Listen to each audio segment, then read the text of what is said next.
Hello friends, કેમ છો બધા? સ્વાગત છે તમારા બધાનું મારી ચેનલ કુક વિથ મોનિકા મશરૂમમાં.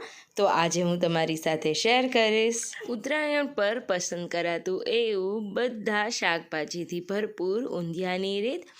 આ ઊંધિયામાં 4 ચાંદ લગાડતી ઢોકળી સુપર સોફ્ટ કઈ રીતના બને અને લાંબા સમય સુધી ઊંધિયામાં રહે તો પણ કડક ન થાય તેવી દરેક ટીપ અને ટ્રીક સાથે. તો આ વર્ષે ઉત્તરાયણ પર ઘરે ઊંધિયું જરૂરથી ટ્રાય કરજો. ચલો તો આપણે એટલા ટેસ્ટી એવા કાઠિયાવાડી ઊંધિયાની રેસીપી જોઈએ. જેના માટે મેં અહીંયા દરેક શાકભાજીને ધોઈ અને સમારી 3 થી 4 વાર સારા પાણીથી ધોઈ લીધેલા. તમે અહીંયા તમારી પસંદગીના દરેક શાકભાજીનો ઉપયોગ કરી શકો છો. મેં અહીંયા દરેક લીલા શાકભાજી, દરેક શાકભાજીમાં આવતા જે બી હોય તે લીધેલા છે. તો હવે બધા શાકભાજીને મેં અહીંયા માત્ર પાણી અને મીઠું ઉમેરીને જ બાફવા મૂકી દીધેલા. અહીંયા પહેલેથી કાંઈ વઘાર કરવાની બિલકુલ જરૂર નથી. આ શાકભાજી નોર્મલી 70થી 80% જેટલા કૂક થઈ જાય ત્યારબાદ આપણે ગેસની ફ્લેમને બંધ કરી દઈશું. અહીંયા મેં ફાસ્ટ ફ્લેમ પર માત્ર 2 જ વિસલ વગાડેલી છે, કારણ કે બધું શાકભાજી મેં અહીંયા ઝીણું સમારેલું હતું. તો હવે જ્યાં સુધી આપણું કુકર ખુલે ત્યાં સુધીમાં આપણે આ ઊંધિયાની ઢોકળી તૈયાર કરીશું. આ ઊંધિયાના ટેસ્ટને 100 ગણો વધારે તેની ખાસિયત તેની ઢોકળી હોય છે. બાકી તો આપણે મિક્સ વેજીટેબલ એટલે કે મિક્સ સબ્જી તો બનાવતા હોઈએ છીએ. તો ફ્રેન્ડ્સ, હવે અહીંયા એક મોટું મિક્સિંગ બાઉલ લઈશું, જેમાં 1 વાટકા જેટલો ચણાનો લોટ અને 1 વાટકા જેટલો ઘઉંનો કરકરો લોટ લઈશું. મેં અત્યારે જે ભાખરીમાં લોટનો ઉપયોગ થતો હોય એ લોટ લીધેલો છે. ત્યારબાદ તેમાં 1 બાઉલ જેટલી કોથમીર ઝીણી સમારેલી અને 1 બાઉલ જેટલી મેથી ધોઈ ઝીણી સમારીને ઉમેરી દીધેલી. હવે અહીંયા રેગ્યુલર મસાલાઓમાં સૌથી પહેલાં 1 ચમચી જેટલા તલ, 1 થી 2 ઇંચ જેટલો ખમણેલો આદુનો ટુકડો લઈશું. ત્યારબાદ અહીંયા 2 ચપટી જેટલી હિંગ અને અડધી ચમચી કરતાં ઓછી એવી હળદર પાવડર લઈશું. અહીંયા ચમચીનું માપ તમે જોઈ રહ્યા છો, સાવ નાની છે તે રીતે સેટ કરી લેશું. ત્યારબાદ અહીંયા 1.5 થી 2 ચમચી જેટલો ધાણા જીરું પાવડર, સ્વાદ અનુસાર નમક, 1 ચમચી જેટલો ચટણી પાવડર, અડધી ચમચી કરતાં ઓછો એવો ગરમ મસાલો, 2 મોટી ચમચી જેટલી દળેલી ખાંડ લેશું. આ ઢોકળીને લાંબા સમય સુધી આવી પોચી રહે તે માટે 2 થી 3 ચપટી જેટલા સાજીના ફૂલ લઈ તેના પર અડધું લીંબુ એડ કરી દઈશું, જેથી કરીને તે સાજીના ફૂલ ફટાફટથી એક્ટિવેટ થઈ જાય. તો બસ હવે આ બધી વસ્તુને લોટ અને બધી ભાજીઓ સાથે મિક્સ કરી લેશું. જરૂર પડે તે પ્રમાણે 1.5 થી 2 ચમચી જેટલું પાણી ઉમેરી ઢોકળીના લોટને તૈયાર કરી લઈએ. અહીંયા તમે જુઓ છો એ રીતે વધારે કડક પણ નહીં અને એકદમ ઢીલો પણ નહીં તેવો લોટ રાખેલો છે. હવે હાથમાં તેલ લઈ તેને સારી રીતે ગોળ શેપ આપી દઈશું.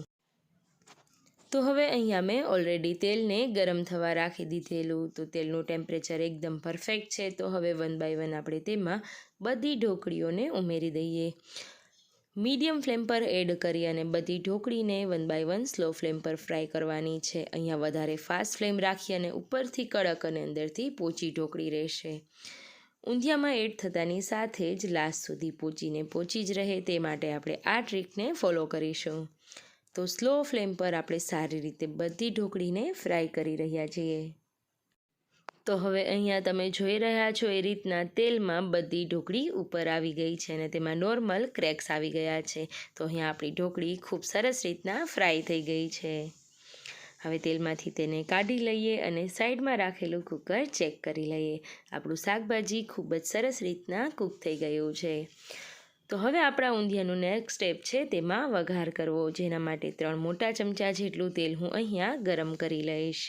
તેલ ગરમ થાય ત્યારબાદ સૌથી પહેલાં વઘારમાં થોડા એવા રાઈ અને જીરુંને ફૂટવા દઈશું. ત્યારબાદ વઘારમાં 2 તમાલપત્ર, 3 થી 4 સૂકા મરચાં ઉમેરીશું. ત્યારબાદ 1 ટમેટાની મેં અહીંયા મિક્સરમાં જ પ્યોરી કરી રાખેલી તે એડ કરી દઈએ. ત્યારબાદ 1 મોટી ચમચી જેટલા આદુ, મરચાં અને લસણની પેસ્ટને એડ કરી દઈએ. જો તમે ઉત્તરાયણ પર લસણ ના ખાતા હોય તો અહીંયા બિલકુલ સ્કીપ કરી દેવાનું. હવે તેલમાં આ બધી વસ્તુને પહેલાં સારી રીતે સોતે થવા દઈશું. ત્યારબાદ અહીંયા મસાલાઓમાં અડધી ચમચી કરતાં ઓછો હળદર પાવડર અને 1 ચમચી જેટલો ચટણી પાવડર એડ કરીશું.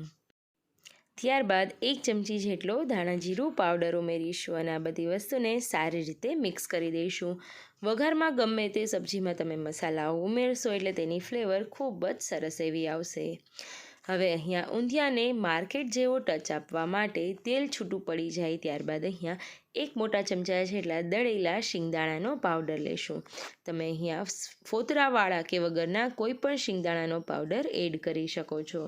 તો બસ અહીંયા તેલ એકદમ સરસ રીતના છૂટું પડી ગયું છે તો બાફેલા બધા શાકભાજીને અહીંયા એડ કરી દઈએ અને સારી રીતે તેને મિક્સ કરી દઈએ.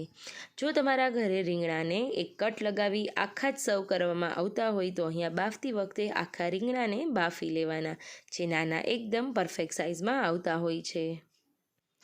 તો બસ હવે લાસ્ટમાં થોડું એવું મીઠું ઉમેરી અને અહીંયા ઢોકળીને એડ કરતાં પહેલાં અડધાથી 1 ગ્લાસ જેટલું પાણી ઉમેરીશું.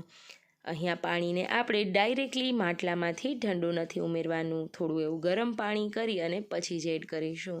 ત્યારબાદ ઊંધિયાનો કલર માર્કેટ જેવો આવે તે માટે ફરીથી 1 ચમચી જેટલો મેં ચટણી પાવડર એડ કરી દીધેલો.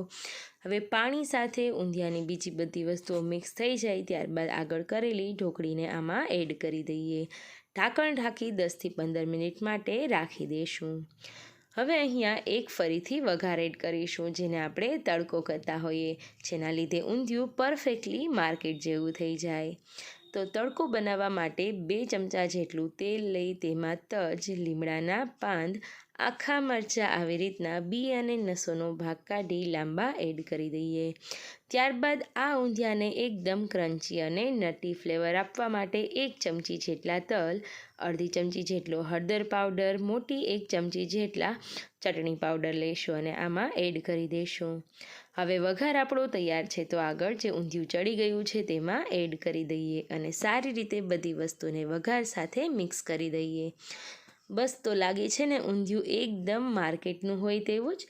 લાસ્ટમાં કોથમીરના પાનથી આપણા ઊંધિયાને આપણે ગાર્નિશ કરીશું.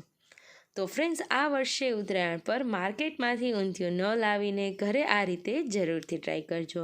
તમારો ફીડબેક મારી સાથે જરૂરથી શેર કરજો કે આ રેસીપી તમને કેવી લાગી.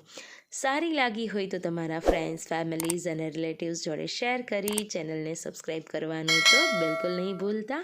Thank you.